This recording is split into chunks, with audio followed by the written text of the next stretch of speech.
شايف العلامات دي؟ دي مش علامات عشان انت اصلك تركي، ولا عشان بشرتك بيضة فعروقك لازم تبقى باينة. اول ما تلاقيها بدأت تظهر على رجلك، اجري بسرعة العب رياضة وتخلص من الوزن الزايد، وتجنب الملح واشرب مية كويس جدا، وكل الياف من الخضار والفاكهة. خلي بالك الدوالي مرض مش سهل وصعب التخلص منه، فالحق نفسك. شايف العلامات دي؟ قبل ما تفكر تحط طحينة أو تاخد مضاد حيوي اللي هيزود الحالة ويبهدلها، لازم تعرف إن العلامات دي ساعات بتظهر بسبب نقص فيتامين بي، وعشان ما ترجعلكش تاني لازم تاخد فيتامين بي من مكمل غذائي أو الأكلات اللي فيها فيتامين بي زي اللحمة والكبدة والبيض والأسماك. شايف العلامة دي؟ دي ما طلعتلكش عشان انت ملبوس، ولا عشان نايم بالليل زعلان. لو لقيتها مع اعراض زي نزيف اللثة وجفاف الجلد ودايما مجهد ومناعتك ضعيفة، اعرف ان انت عندك نقص في فيتامين سي، لازم تاخده من الاكل او من الدواء. لو عايز تنظف شرايينك وتحمي نفسك من أمراض القلب والأوعية الدموية والجلطات، اسمع مني الكلمتين دول وحطهم حلقة في ودانك.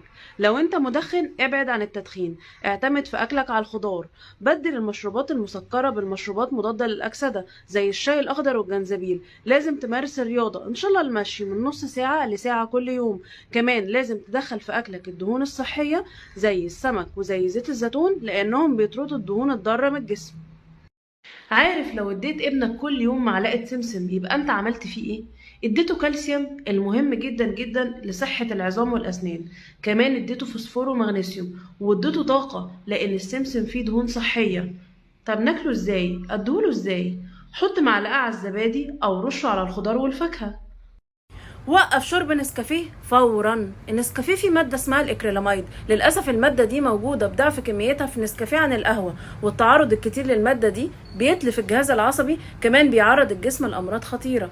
النسكافيه بيرفع الكوليسترول فبيعرضك لامراض ضغط الدم وامراض القلب، كمان بيرفع هرمون الكورتيزول وده هرمون التوتر، ودي حاجه كفيله بانها تعطل الحرق.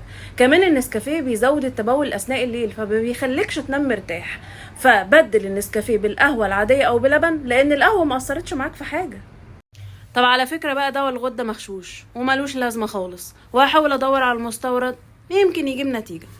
كل الكلام ده بسمعه من الحاله، ولما اجي اتكلم معاها اكتشف كميه اخطاء. طيب افضل ميعاد لدواء الغده هو الصبح على معده فاضيه، والافضل كمان ان انا اثبت الميعاد عشان احافظ على مستوى الهرمون، واخده بميه مش اي سوائل تانية، وابعد عنه اي ادويه تانية واكل بمده مش اقل من ساعه. كل ده عشان احافظ على كفاءه الدواء. طب لو الجرعه بتتعبني اقسمها على جرعتين، جرعه الصبح والجرعه التانية بالليل برضو على معده فاضيه، عشان ما ارجعش اقول على الدواء مغشوش.